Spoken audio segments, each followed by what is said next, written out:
Assalamualaikum warahmatullahi wabarakatuh. Perkenalkan, kami dari kelompok 7. Di sini kami akan menjelaskan mengenai materi sertifikasi benih tomat yang merupakan salah satu materi yang terdapat pada mata kuliah Teknologi Produksi Benih Hortikultura.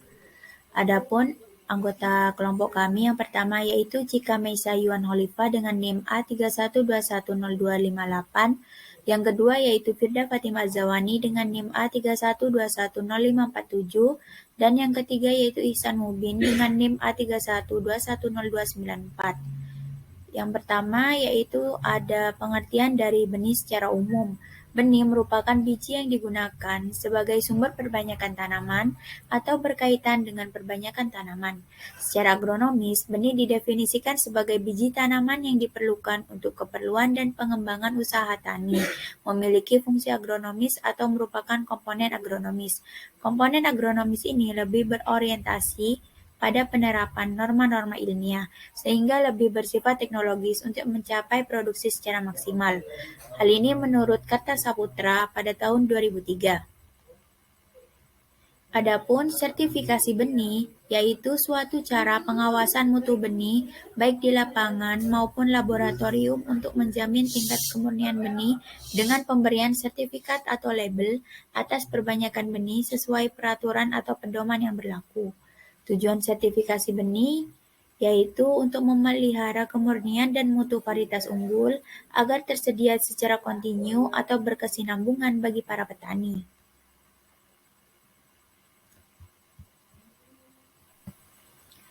Ruang lingkup sertifikasi benih tanaman buah, sayuran tahunan, serta tanaman obat tahunan meliputi A. Ketentuan umum, B. Sertifikasi benih hasil perbanyakan vegetatif, yang meliputi 1. Benih bentuk mata tempel, entris dan stek. Yang kedua, benih hasil okulasi, sambung pucuk dan susuan. Yang ketiga, benih hasil cangkok. Yang keempat, benih anakan, pemecahan bonggol dan asal mahkota. Serta yang terakhir yaitu benih biji vegetatif atau apomixis. Tata cara sertifikasi benih tomat yaitu yang pertama, permohonan. Permohonan diajukan oleh produsen benih atau instansi pemerintah kepada instansi yang menyelenggarakan tugas sertifikasi benih dengan mengisi formulir permohonan model SP01. Yang kedua, lokasi produksi di luar wilayah pemberi tanda daftar atau izin usaha produksi. Produsen harus melaporkan secara tertulis tentang kegiatan produksi benih yang dilakukan kepada instansi yang menyelenggarakan tugas pokok dan fungsi pengawasan serta sertifikasi benih dan menyerahkan 1. Surat kuasa atau penunjukan penanggung jawab produksi di wilayah tersebut. Yang kedua, fotokopi sertifikat kompetensi atau sertifikat SMM. Dan yang terakhir yaitu fotokopi tanda daftar produsen atau izin usaha produksi yang dilegalisir. Tata cara yang ketiga yaitu instansi penyelenggara tugas pokok dan fungsi pengawasan dan sertifikasi benih menerima permohonan sertifikasi, lalu membukukan dan menindaklanjuti permohonan tersebut. Yang keempat yaitu dilakukan beberapa pemeriksaan seperti pemeriksaan lapangan, yang dimana di dalam pemeriksaan lapangan ini terdapat 1. Dilaksanakan sebelum kegiatan di lapangan untuk memastikan bahwa kegiatan yang akan dilaksanakan telah sesuai dengan dokumen yang diajukan. Yang kedua yaitu dilakukan oleh pengawas benih tanaman atau PBT. Yang ketiga, dokumen yang telah memenuhi persyaratan administrasi akan diberikan nomor induk. Yang keempat, pemberian nomor induk dengan ketentuan sebagai berikut. A. Garis miring B. C. C1 garis miring D. E. garis miring F. Dengan ketentuan A sama dengan nomor urut permohonan sertifikasi, B sama dengan kode kelompok komoditas, yaitu B kapital buah, S kapital sayuran, O kapital tanaman obat. C sama dengan kode jenis tanaman, C1 sama dengan kelas benih, D sama dengan kode provinsi BPSB, E kode kabupaten di mana benih diproduksi, serta F tahun permohonan sertifikasi. Pemeriksaan selanjutnya yaitu pemeriksaan pendahuluan. Dilakukan terhadap dokumen yang telah mempunyai nomor induk serta dilaksanakan sebelum tanam.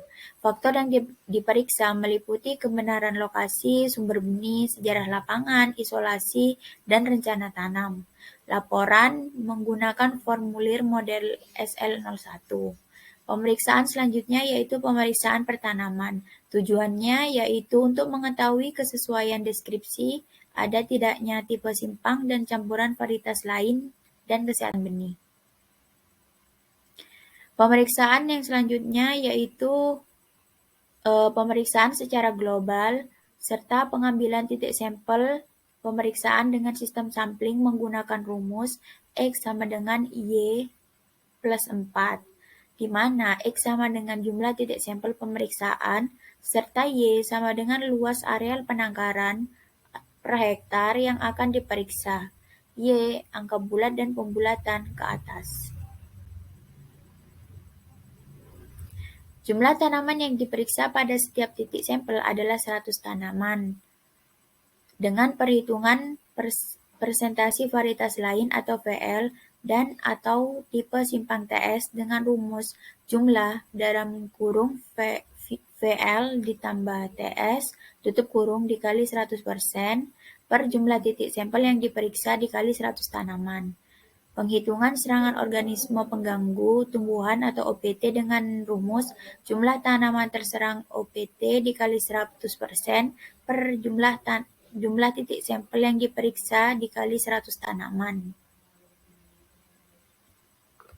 Kemudian saya akan melanjutkan yaitu dari pemeriksaan di laboratorium dan di gudang, yaitu dengan pengujian mutu benih di laboratorium, pengambilan contoh benih bentuk biji.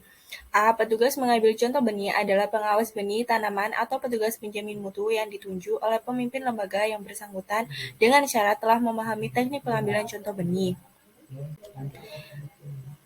Selanjutnya yaitu B. Produsen mengajukan permohonan pengambilan contoh paling lambat yaitu selama 7 hari kerja sebelum pelaksanaan menggunakan formulir model SP06.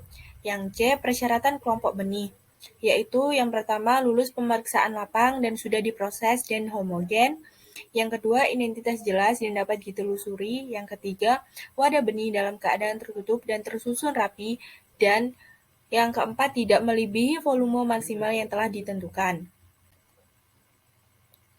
Yang selanjutnya yaitu dia pengambilan contoh yang dilakukan secara acak dan mewakili contoh primer untuk benih dalam wadah yang diambil dari bagian atas, tengah, dan bagian bawah wadah yang terpilih, yaitu benih curah atau dalam wadah yang besar. Contoh primer diambil dari berbagai titik dan kedalaman benih. Pelaksanaan pengambilan contoh dapat dilakukan pada saat pengemasan atau setelah pengemasan. Selanjutnya yaitu tentang metode pengujian. Pengujian yang harus dilaksanakan untuk pengisian label adalah kadar air, kemurnian fisik, dan daya kecambah. Sedang untuk pengujian kesehatan benih bila diperlukan atau dipersyaratkan. Selanjutnya yaitu klasifikasi benih. Klasifikasi benih yaitu ilmu klasifikasi benih yang dikeluarkan Kementerian Pertanian dengan subbagiannya yaitu Balai Pengawasan dan Sertifikasi Benih menempatkannya dalam 4 kelas, yaitu benih penjenis, yang mana benih yang diproduksi oleh dan di bawah pengawasan pemulihan tanaman yang bersangkutan atau instansinya. Benih ini merupakan sumber perbanyakan benih dasar. Yang kedua, benih dasar adalah keturunan pertama dari benih penjelas. Yang ketiga, benih pokok. Dan yang keempat, benih sebar.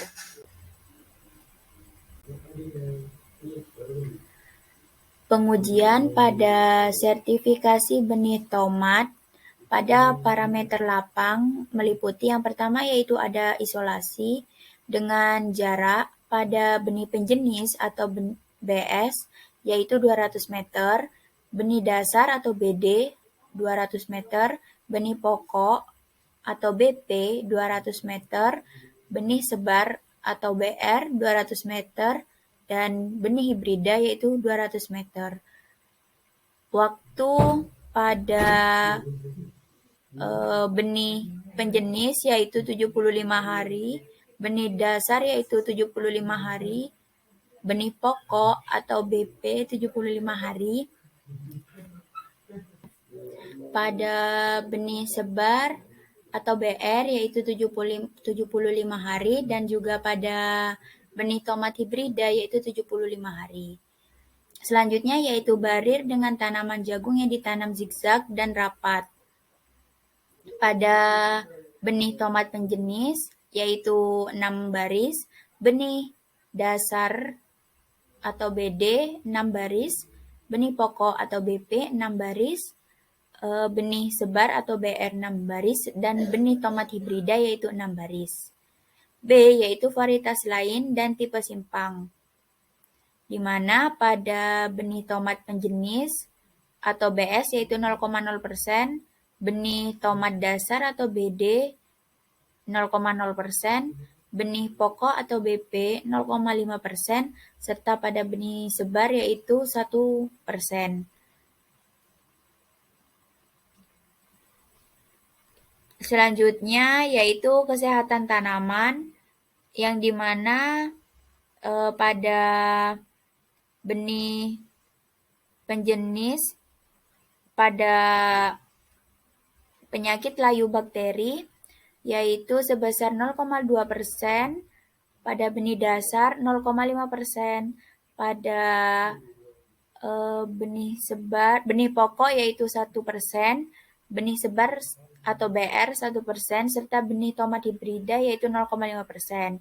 Penyakit selanjutnya yaitu busuk buah dengan ketentuan pada benih penjenis itu 0,0%, benih dasar 0,2%, benih pokok 0,5%, benih sebar 0,5%, dan benih tomat hibrida 0,2%.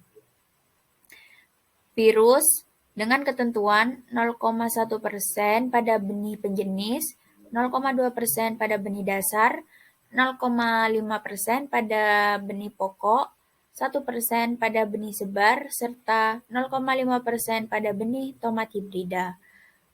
Yang kedua yaitu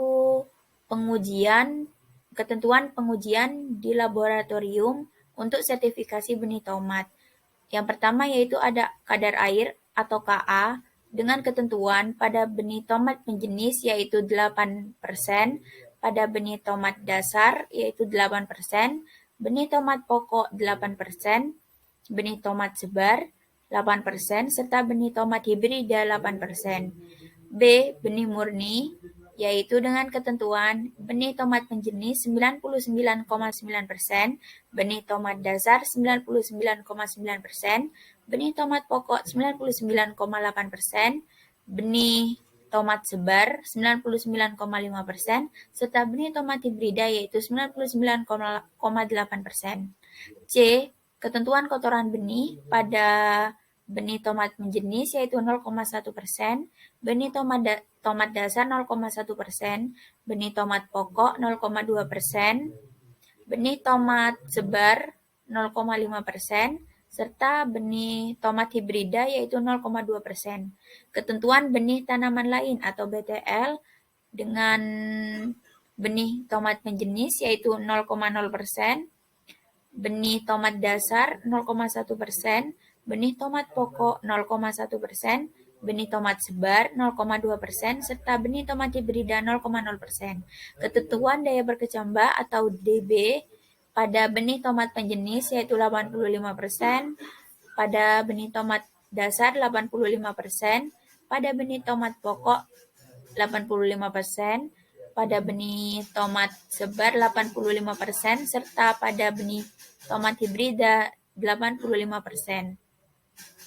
Hasil pengujian tersebut kemudian dihitung menggunakan rumus total BM ditambah KB ditambah BTL sama dengan 100%, yang nantinya merupakan hasil akhir untuk sertifikasi benih yang akan dicantumkan pada label benih tomat tersebut.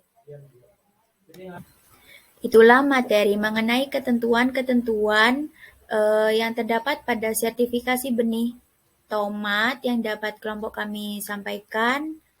Kurang lebihnya kami mohon maaf. Terima kasih. Wassalamualaikum warahmatullahi wabarakatuh.